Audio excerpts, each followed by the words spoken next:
Hello everyone, welcome back to our channel. So friends, ಇವತ್ತಿನ video ಎಲ್ಲ ಮಹಿಳೆಯರಿಗೂ ಕೂಡ ತುಂಬ ಉಪಯುಕ್ತವಾದಂತಹ ವಿಡಿಯೋ ಅಂತ ಹೇಳಬಹುದು. ಏನಪ್ಪ ಅಂದರೆ ನಮಗೆಲ್ಲ ಎಲ್ಲ ಕೆಲಸ ಮಾಡ್ತೀವಿ, ಬಟ್ ಬಟ್ಟೆ ಮಡಚೋದು ಅಂದರೆ ದೊಡ್ಡ ತಲೆನೋವಿನ ಕೆಲಸ. ಆ ತಲೆನೋವಿನ ಕೆಲಸನ ನಾನು ಫಟಾಫಟ್ ಅಂತ ಹೇಳಿ ಹೇಗೆ ಮಾಡ್ಬೋದು ಅಂತ ಹೇಳಿ ಇವತ್ತಿನ ವಿಡಿಯೋದಲ್ಲಿ ತೋರಿಸ್ಕೊಡ್ತಾ ಇದ್ದೀನಿ. ಸೊ ಮಿಸ್ ಮಾಡ್ದೇನೆ, ಸ್ಕಿಪ್ ಮಾಡ್ದೇನೆ ವಿಡಿಯೋನ ಫುಲ್ ನೋಡಿ.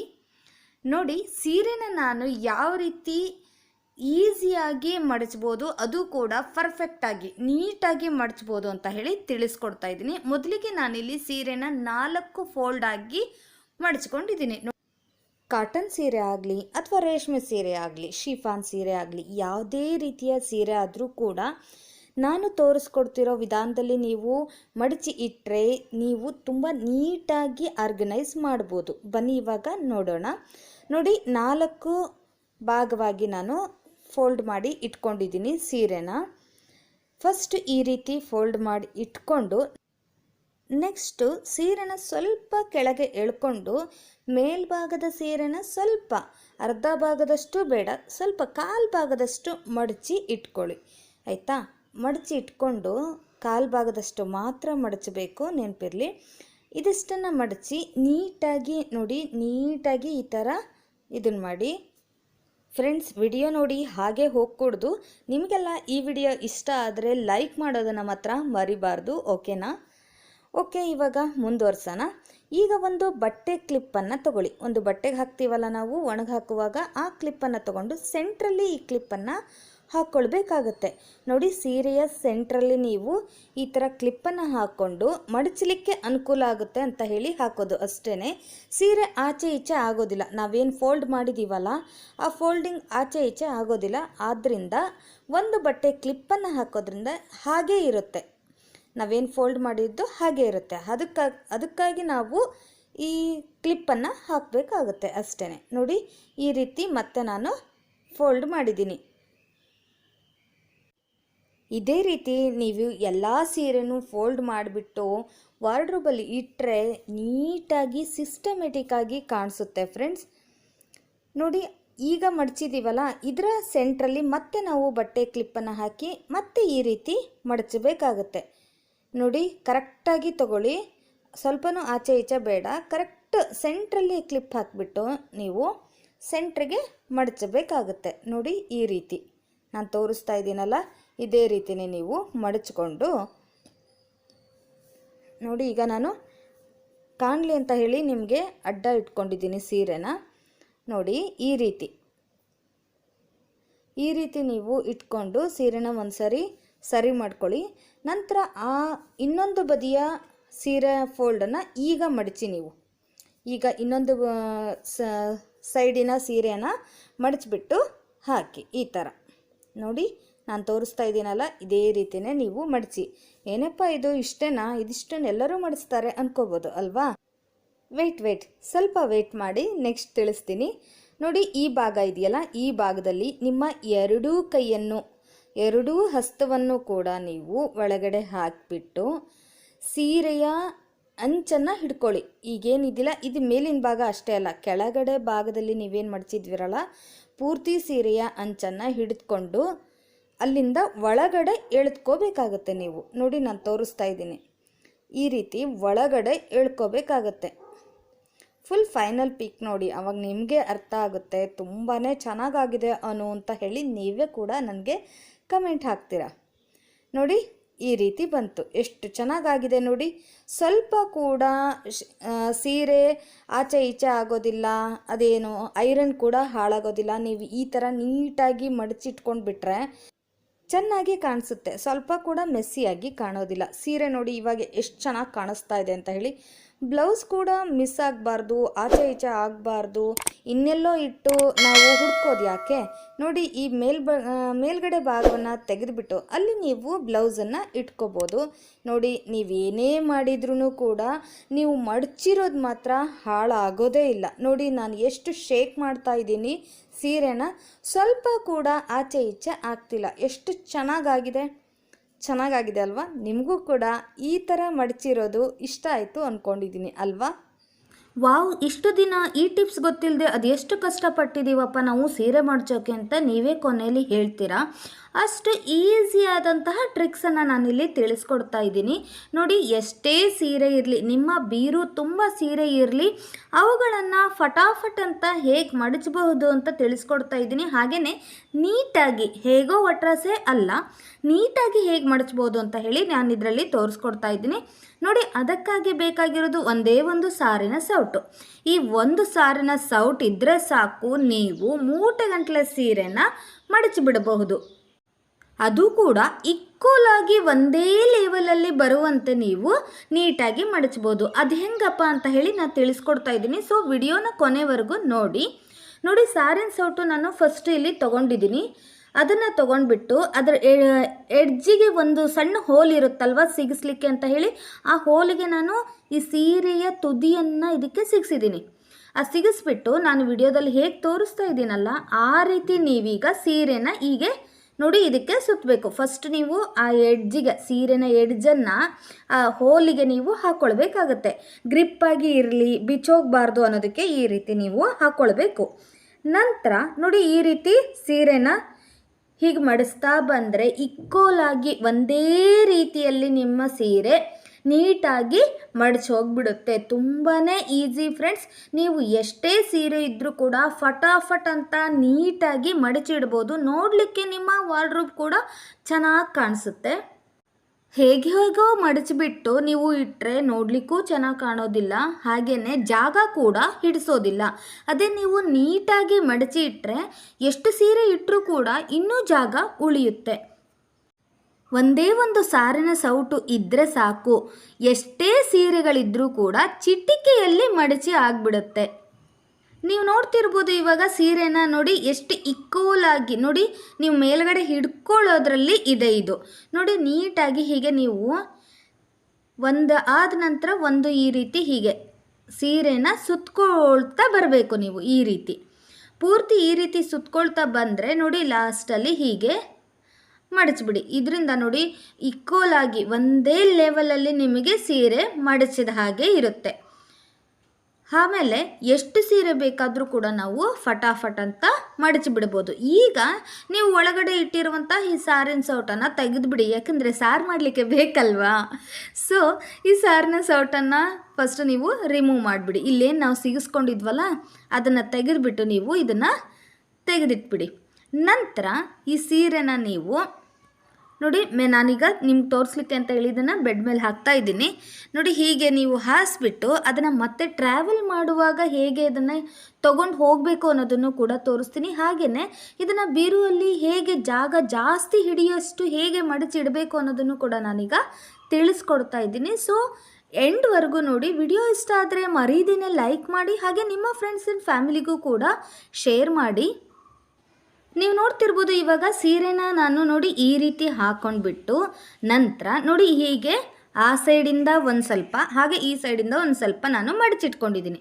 ನಂತರ ಒಂದು ಕೈಯಷ್ಟು ನೋಡಿ ಇಷ್ಟು ನೀವು ಮಿಡಲ್ನಲ್ಲಿ ಗ್ಯಾಪ್ ಬಿಟ್ಟು ನಂತರದಲ್ಲಿ ನೋಡಿ ಒಂದು ಕಡೆ ಭಾಗವನ್ನು ನೀವು ನೋಡಿ ಹೀಗೆ ಓಪನ್ ಮಾಡಿಬಿಟ್ಟು ನಾವು ಮಡಚಿರೋದಲ್ಲಿ 2 ಲೇಯರ್ ಅದನ್ನು ತೆಗೆದುಬಿಟ್ಟು ನಂತರ ಇದನ್ನು ಹೀಗೆ ಒಳಗಡೆ ಹಾಕಬೇಕು.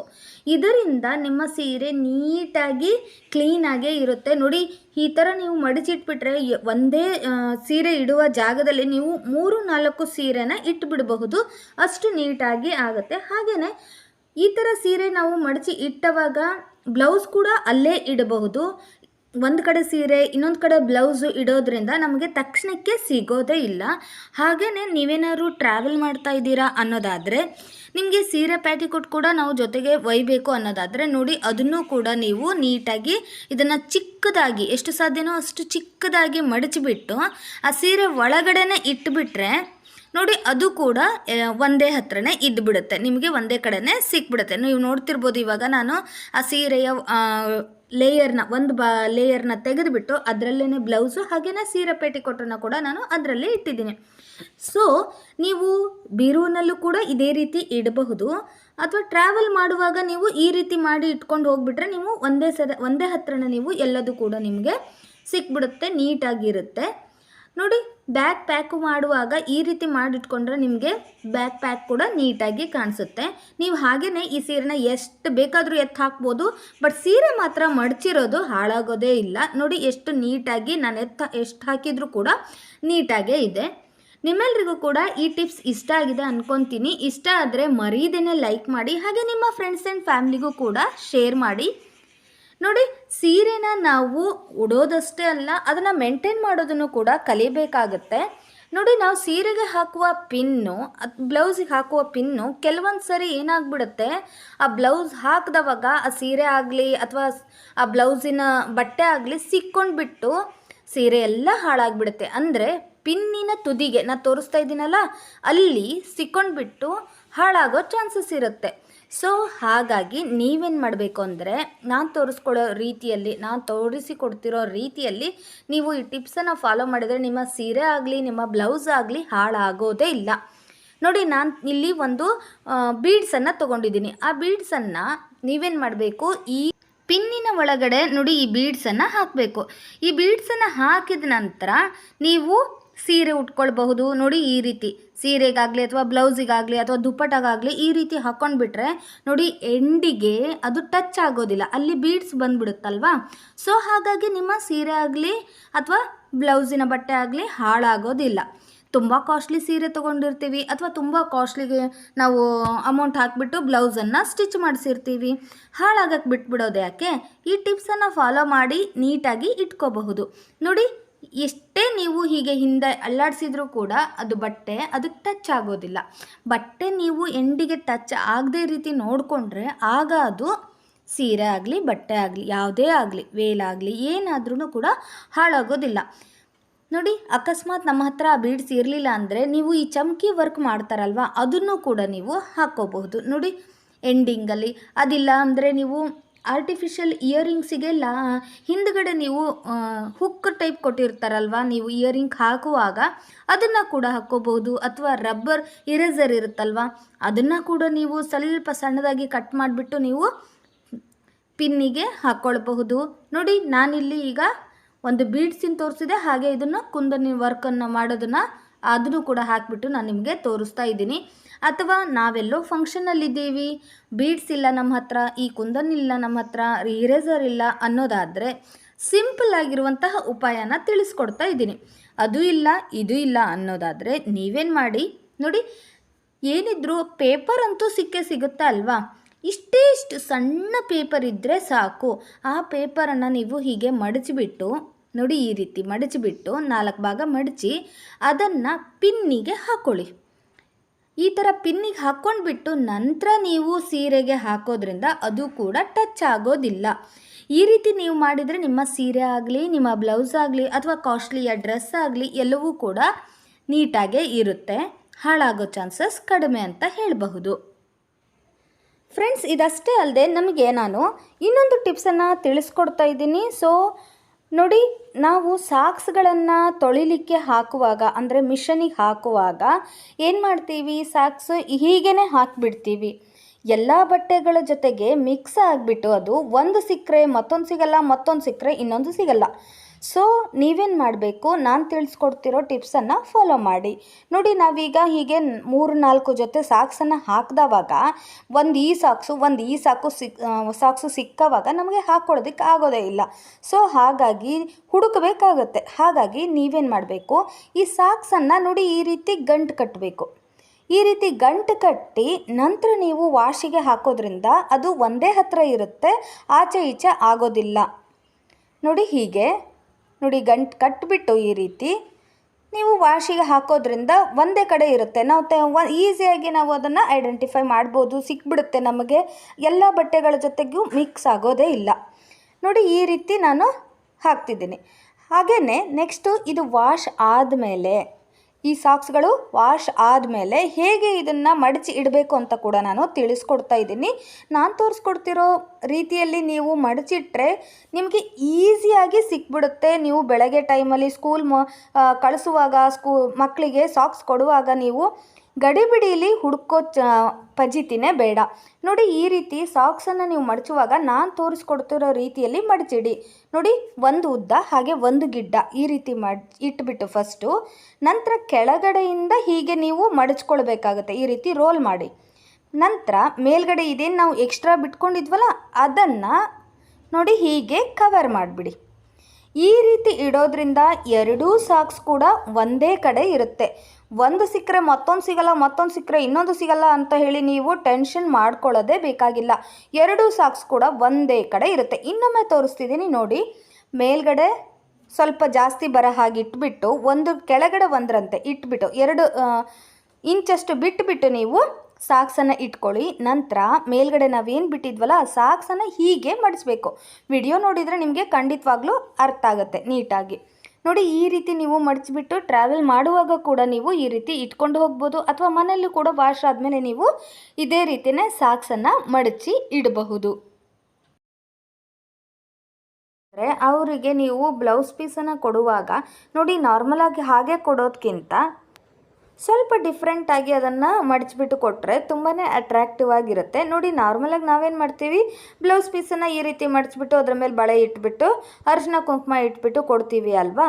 ಸೊ ಅದನ್ನು ನೀವು ಸ್ವಲ್ಪ ಚೇಂಜ್ ಮಾಡ್ಕೊಳ್ಬಹುದು. ನೋಡಿ ಈ ರೀತಿ ಬ್ಲೌಸ್ ಪೀಸನ್ನು ನಾವು ಹಾಗೆ ಕೊಡೋ ಬದಲು ನಾನು ಸ್ವಲ್ಪ ವೆರೈಟಿ ಡಿಸೈನಲ್ಲಿ ಮಡಚೋದನ್ನು ತೋರಿಸ್ಕೊಡ್ತಾ ಇದ್ದೀನಿ ಇಲ್ಲಿ.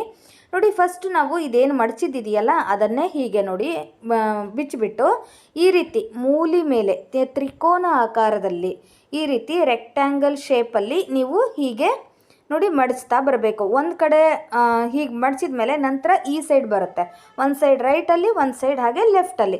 ಹಾಗೆ ಮಡಿಸಾದ್ಮೇಲೆ ಲಾಸ್ಟಲ್ಲಿ ಸ್ವಲ್ಪ ಉಳಿದಿರುತ್ತಲ್ವ ಅದನ್ನು ನೀವು ನೋಡಿ ಒಂದು ಭಾಗನ ಹೀಗೆ ತೆಗೆದುಬಿಟ್ಟು ಸ್ವಲ್ಪ ಅದನ್ನು ಹೀಗೆ ಒಳಗಡೆ ಹಾಕಬೇಕಾಗತ್ತೆ. ನೋಡಿ ಈ ರೀತಿ ಹಾಕಿಬಿಟ್ಟು ನಂತರ ನೀವು ಇದರ ಮೇಲೆ ಬಳೆನೋ ಅಥವಾ ಅರಿಶಿನ ಕುಂಕುಮ ಇಟ್ಟುಬಿಟ್ಟು ನೀವು ಕೊಟ್ಬಿಟ್ರೆ ತುಂಬಾ ಚೆನ್ನಾಗಿ ಕಾಣಿಸುತ್ತೆ ನೋಡಲಿಕ್ಕೆ.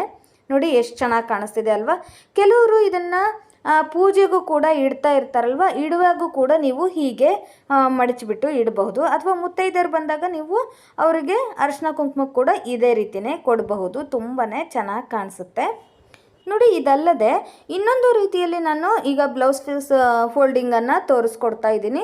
ಮೊದಲನೇದಾಗಿ ನೀವೇನು ಮಾಡಬೇಕು, ಈ ಬ್ಲೌಸನ್ನು ನೋಡಿ ಈ ರೀತಿ ನಾನು ಮಡಚೋದನ್ನು ತೋರಿಸ್ತಾ ಇದ್ದೀನಿ. ಸಾಮಾನ್ಯವಾಗಿ ನಾವು ಹೀಗೆ ಕೊಡೋ ಬದಲು ಅದನ್ನು ಸ್ವಲ್ಪ ವೆರೈಟಿಯಾಗಿ ನಾವು ಮಡಿಚಿಬಿಟ್ಟು ಕೊಡೋಣ ಅಂತ ಹೇಳಿ ತೋರಿಸ್ತಾ ಇದ್ದೀನಿ. ಫಸ್ಟ್ ನೀವೇನು ಮಾಡಿ ಇದನ್ನು ಬಿಚ್ಚಿಬಿಟ್ಟು ನೀಟಾಗಿ ಹೀಗೆ ಮಡಚ್ಕೊಳ್ಳಿ. ನಾನು ತೋರಿಸ್ಕೊಡೋ ರೀತಿಯಲ್ಲಿ ನೀವು ಮಡಚ್ಕೋಬೇಕಾಗತ್ತೆ. ನೋಡಿ ಹೀಗೆ ಮಾಡಿಬಿಟ್ಟು ಸಿಂಪಲ್ ಅಂದರೆ ಸಿಂಪಲ್ಲು ನೋಡಿ ಈ ರೀತಿ ಮಿಡಲ್ನಲ್ಲಿ ಒಂದು ಪೇಪರು ಅಥವಾ ಒಂದು ಈ ಇನ್ವಿಟೇಷನ್ ಕಾರ್ಡನ್ನು ಇಟ್ಬಿಟ್ಟು ನಂತರ ಬ್ಲೌಸ್ ಪೀಸನ್ನು ಹೀಗೆ ಫೋಲ್ಡ್ ಮಾಡಬೇಕು. ನಂತರ ನೋಡಿ ನೀವು ಫಸ್ಟು ಈ ತುದಿಯನ್ನು ಮಡಚ್ಕೋಬೇಕಾಗತ್ತೆ. ಏಕೆಂದರೆ ತುದಿಗೆ ಈ ರೀತಿ ದಾರ ಇರುತ್ತಲ್ವ ಅದು ಬಿಚ್ಕೊಳ್ಬಾರ್ದು ಅಂತ ಹೇಳಿ ಫಸ್ಟು ನಾನು ಎರಡೂ ಬದಿಯಿಂದ ನಾನು ಈ ರೀತಿ ಮಡಚ್ಕೊಂಡಿದ್ದೀನಿ. ನಂತರ ಅದನ್ನು ಹೀಗೆ ನೋಡಿ ಫೋಲ್ಡ್ ಮಾಡಬೇಕಾಗತ್ತೆ. ನೋಡಿ ಈ ರೀತಿ ಫೋಲ್ಡ್ ಮಾಡ್ಕೊಂಡ್ಬಿಟ್ಟು ನೀವು ಹೀಗೆ ರೆಡಿ ಮಾಡ್ಕೊಳ್ಳಿ. ಇಷ್ಟೇ. ಇದರ ಮೇಲ್ಗಡೆ ನೀವು ಕೊಡುವಂತಹ ಬಳೆಗಳನ್ನು ಹೀಗೆ ಹಾಕಿದರೆ ಆಯಿತು, ತುಂಬಾ ಚೆನ್ನಾಗಿ ಕಾಣಿಸುತ್ತೆ. ಇದಕ್ಕೆ ನೀವು ಏನು ಗಂಟನ್ನು ಹಾಕ್ಕೊಳ್ಳೋದು ಬೇಕಾಗಿಲ್ಲ. ನೀವು ಬಳೆನ ಇಟ್ಬಿಟ್ಟು ಹೀಗೆ ಕೊಟ್ಬಿಟ್ರು ಆಯಿತು. ಎಷ್ಟು ಚೆನ್ನಾಗಿ ಕಾಣಿಸ್ತಿದೆ ನೋಡಿ. ಸಿಂಪಲ್ಲು ಬಟ್ ಚೆನ್ನಾಗಿ ಕಾಣಿಸ್ತಿದೆ ಅಲ್ವಾ.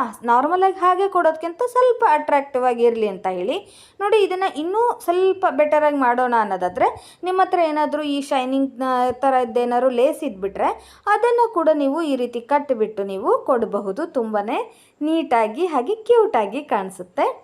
ನಾವೆಲ್ಲ ರೇಷ್ಮೆ ಸೀರೆ ಉಟ್ಕೊಳ್ಳುವಾಗ ತುಂಬಾ ಪಿನ್ಗಳನ್ನು ಹಾಕ್ತೀವಿ ಅಲ್ವಾ. ಆಗ ಏನಾಗುತ್ತೆ, ಸೀರೆ ಹಾಳಾಗುತ್ತೆ ಅನ್ನೋ ಭಯನೂ ಇರುತ್ತೆ.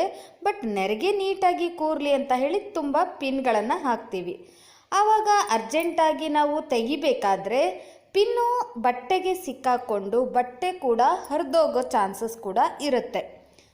ಸೊ ಆಗ ನಾವೇನು ಮಾಡಬೇಕು ಅಂದರೆ ಈ ಬಟ್ಟೆ ಹಾಳಾಗದಂತೆ ಪಿನ್ನನ್ನು ಹೇಗೆ ನಾವು ಹಾಕ್ಕೊಳ್ಬೇಕು ಅನ್ನೋದನ್ನು ನಾನಿವತ್ತು ತೋರಿಸ್ತಾ ಇದ್ದೀನಿ. ನೋಡಿ ಸೀರೆಗೆ ಈ ಥರ ಪಿನ್ಗಳೆಲ್ಲ ಸಿಕ್ಕೊಂಡ್ಬಿಟ್ಟು ನಾವು ತೆಗಿವಾಗ ಅರ್ಜೆಂಟ್ ಇರುತ್ತೆ. ಅರ್ಜೆಂಟಲ್ಲಿ ಪಿನ್ನನ್ನು ಹೀಗೆ ಮಾಡಿ ತೆಗೆದವಾಗ ಅಲ್ಲಿ ಚಿಕ್ಕದಾಗಿ ಹೋಲಾಗಿಬಿಡುತ್ತೆ. ಈ ಹೋಲಾಗಿದ್ದರೆ ಸೀರೆ ಕೂಡ ಡ್ಯಾಮೇಜ್ ಆಗಿ ಹಾಳಾಗುತ್ತೆ. ಅದಕ್ಕೆ ಏನು ಮಾಡಬೇಕು ಅಂದರೆ ನನ್ನ ಹತ್ರ ಒಂದು 5 ಉಪಾಯ ಇದೆ. ಸೊ ನಾನು ತೋರಿಸ್ತಿರೋ ಈ ಟಿಪ್ಸ್ಗಳನ್ನು ನೀವು ಅನುಸರಿಸಿದರೆ ನಿಮ್ಮ ಸೀರೆ ಕೂಡ ಹಾಳಾಗೋದಿಲ್ಲ. ನೋಡಿ, ಒಂದು ಪಿನ್ನಿಗೆ ನಾನಿಲ್ಲಿ ಒಂದು ಮಣಿನ ಹಾಕ್ಕೊಂಡಿದ್ದೀನಿ. ಒಂದು ಮಣೆನ ಹಾಕ್ಕೊಂಡು ನೆಕ್ಸ್ಟ್ ನೀವು ಎಲ್ಲಿ ಪಿನ್ ಮಾಡಬೇಕು ಆ ರೀತಿ ಈ ಥರ ಪಿನ್ ಮಾಡಿಕೊಂಡ್ರೆ ಸಾಕು. ನೋಡಿ, ಆ ಸೀರೆಯ ಭಾಗ, ಆ ಬಟ್ಟೆಯ ಭಾಗ ಮಣಿಯಿಂದ ಈಚೆ ಬರೋದಿಲ್ಲ. ಆಗ ಬಟ್ಟೆ ಆ ಪಿನ್ನಿನ ಎಡ್ಜಿಗೆ ಸಿಕ್ಕಾಕೊಳ್ಳೋದಿಲ್ಲ. ಬಟ್ಟೆ ಎಡ್ಜಿಗೆ ಸಿಕ್ಕಾಕೊಂಡಿಲ್ಲ ಅಂದರೆ ಸೊ ಬಟ್ಟೆ ಹೋಲಾಗೋ ಚಾನ್ಸಸ್ ಕೂಡ ತುಂಬಾ ಕಡಿಮೆ. ಸೊ ನಿಮಗೆ ಈ ಟಿಪ್ಸ್ ಇಷ್ಟ ಆಯಿತು ಅಂದ್ಕೊಂಡಿದ್ದೀನಿ. ಸೊ ನೆಕ್ಸ್ಟ್ ಟಿಪ್ಸ್ ಏನಪ್ಪ ಅಂದರೆ, ನೋಡಿ, ನಾನು ಮತ್ತೊಂದು ಪಿನ್ನನ್ನು ತೊಗೊಂಡಿದ್ದೀನಿ ಇಲ್ಲಿ. ಇದಕ್ಕೆ ನೀವೀಗ ಆರ್ಟಿಫಿಷಿಯಲ್ ಇಯರಿಂಗ್ಸಿಗೆ ಈ ಥರ ರಬ್ಬರಿನ ಹುಕ್ ಕೊಟ್ಟಿರ್ತಾರಲ್ವ, ಈ ಥರ ರಬ್ಬರಿಂದ ಕೊಟ್ಟಿರ್ತಾರೆ ನೋಡಿ, ನೀವು ಇದನ್ನು ಕೂಡ ಬಳಸಬಹುದು. ಪಿನ್ನಿಗೆ ನೀವು ಇದನ್ನು ಹಾಕಿ ನಂತರ ನೀವು ಬಟ್ಟೆಗೆ ಪಿನ್ ಮಾಡ್ಕೊಳ್ಳೋದ್ರಿಂದ ಈ ಬಟ್ಟೆ ಕೂಡ ನೋಡಿ ಪಿನ್ನಿನ ಈ ಕಡೆ ತುದಿಗೆ ಟಚ್ ಆಗೋದಿಲ್ಲ. ಇದು ಟಚ್ ಆಗಲಿಲ್ಲ ಅಂದ ತಕ್ಷಣ ಬಟ್ಟೆ ಕೂಡ ಅದಕ್ಕೆ ಸಿಕ್ಕಾಕೊಂಡು ಹರಿಯೋದಿಲ್ಲ. ನೋಡಿ, ಇದು ಟಿಪ್ಸ್ ಕೂಡ ತುಂಬಾ ಚೆನ್ನಾಗಿದೆ. ನೆಕ್ಸ್ಟ್ ಇನ್ನೊಂದು ಟಿಪ್ಸ್ ಏನಪ್ಪ ಅಂದರೆ, ಒಂದು ವೇಸ್ಟ್ ಪೇಪರ್ ತಗೊಳ್ಳಿ. ಈ ವೇಸ್ಟ್ ಪೇಪರನ್ನು ನೋಡಿ ಸ್ವಲ್ಪ ಚಿಕ್ಕದಾಗಿ ಕಟ್ ಮಾಡ್ಕೊಳ್ಳಿ. ಎಷ್ಟು ಸಾಧ್ಯನೋ ಅಷ್ಟು ಸಾಕು. ನೋಡಿ, ಇಷ್ಟೇ ಚಿಕ್ಕ ಪೇಪರ್ ಇದ್ದರೆ ಸಾಕು. ಇದನ್ನು ನಾನು 4 ಭಾಗವಾಗಿ ತೋರಿಸ್ತಾ ಇದ್ದೀನಿ. ನೀವು ಸೀರೆ ಉಟ್ಕೊಳ್ಳುವಾಗ ಕಲರ್ ಪೇಪರ್ ಯೂಸ್ ಮಾಡ್ಬೋದು. ಇನ್ನೂ ಶಾರ್ಟಾಗಿ ಕೂಡ ನೀವು ಕಟ್ ಮಾಡಿಕೊಂಡು ಹಾಕ್ಕೊಳ್ಬೋದು. ನಾನು ವಿಡಿಯೋದಲ್ಲಿ ನಿಮಗೆ ಕಾಣಲಿ ಅಂತ ಹೇಳಿ ಸ್ವಲ್ಪ ದೊಡ್ಡದಾಗಿ ಕಟ್ ಮಾಡಿ ಹಾಕ್ಕೊಂಡಿದ್ದೀನಿ. ನೋಡಿ, ಇಲ್ಲಿ ಪಿನ್ನಿಗೆ ಈ ಥರ 4 ಭಾಗವಾಗಿ ಮಾಡಿ ಅದನ್ನು ಫೋಲ್ಡ್ ಮಾಡಿದ್ವಲ್ಲ ಪೇಪರ್ನ, ಅದನ್ನು ನಾವಿಲ್ಲಿ ಹಾಕಿ ನೀವು ಪಿನ್ ಮಾಡಿಕೊಂಡ್ರೆ ನೋಡಿ, ಅವಾಗೂ ಕೂಡ ಸೀರೆಯ ಸೆರಗು ಅಥವಾ ಸೀರೆಯ ನೆರಿಗೆ ಈ ಕಡೆ ಭಾಗದಲ್ಲಿ ಟಚ್ ಆಗೋದಿಲ್ಲ. ಆವಾಗ ಸೀರೆ ಹರಿಯೋ ಚಾನ್ಸಸ್ ಇರೋದಿಲ್ಲ. ನೆಕ್ಸ್ಟ್ ಇನ್ನೊಂದು ಟಿಪ್ಸ್ ಏನಂದರೆ, ಪಿನ್ನಿಗೆ ನಾನಿಲ್ಲಿ ಥರ್ಮಾಕೋಲ್ ಬಾಲ್ಸ್ ಇರುತ್ತಲ್ಲ, ಚಿಕ್ಕ ಬಾಲ್ಸ್ ಇರುತ್ತಲ್ಲ, ಆ ಬಾಲನ್ನು ನಾನಿಲ್ಲಿ ಹಾಕ್ತಾ ಇದ್ದೀನಿ. ನೋಡಿ, ನೀವು ಕೂಡ ಇದನ್ನು ಸೀರೆಯ ಮ್ಯಾಚಿಂಗ್ ಹಾಕ್ಕೊಂಡ್ರೆ ಇನ್ನೂ ಕೂಡ ಚೆನ್ನಾಗಿ ಕಾಣಿಸುತ್ತೆ. ನೋಡಿ, ಈ ಥರ ಹಾಕಿಬಿಟ್ರೆ ಸಾಕು. ಇದು ಕೂಡ ನಿಮ್ಮ ಸೀರೆಯ ಬಟ್ಟೆಯ ಭಾಗ ಎಡ್ಜಿಗೆ ಟಚ್ ಆಗೋದಿಲ್ಲ. ಸೊ ಆವಾಗ ಸೀರೆ ಹಾಳಾಗೋದಿಲ್ಲ. ನೋಡಿ, ಈ ಟಿಪ್ಸ್ ಕೂಡ ಚೆನ್ನಾಗಿದೆ. Last but not the least ಇನ್ನೊಂದು ಟಿಪ್ಸ್ ಏನಂದರೆ, ಒಂದು ಪಿನ್ನಿಗೆ ನಾನಿಲ್ಲಿ ಉಲನನ್ನು ಸುತ್ಕೊಳ್ತಾ ಇದ್ದೀನಿ. ಉಲನ್ ಅಥವಾ ದಾರ ನೀವು ಯಾವ್ದು ಬೇಕಾದರೂ ಸುತ್ಕೊಳ್ಬಹುದು. ಸ್ವಲ್ಪವೇ ಸ್ವಲ್ಪ ಸುತ್ತಿ ಇಟ್ಕೊಂಡ್ರೆ ಸಾಕು. ನೀವು ಸೀರೆ ಯಾವಾಗ ಉಟ್ಕೋತೀರೋ ಆವಾಗ ಈ ಥರ ನೀವು ರೆಡಿ ಮಾಡಿ ಇಟ್ಕೊಂಡ್ಬಿಟ್ರೆ ಸಾಕು. ನೀವು ಆರಾಮಾಗಿ ಸೀರೆಗೆ ಹಾಕ್ಕೊಳ್ಬೋದು. ಆವಾಗ ನಿಮ್ಮ ಸೀರೆ ಕೂಡ ಚೂರು ಕೂಡ ಡ್ಯಾಮೇಜ್ ಆಗೋದಿಲ್ಲ. ತುಂಬ ದಿನ ಬಾಳಿಕೆ ಬರುತ್ತೆ. ಫ್ರೆಂಡ್ಸ್, ನಿಮಗೆಲ್ಲ ಈ ಟಿಪ್ಸ್ ಇಷ್ಟ ಆಯಿತು ಅಂದ್ಕೊಂಡಿದ್ದೀನಿ.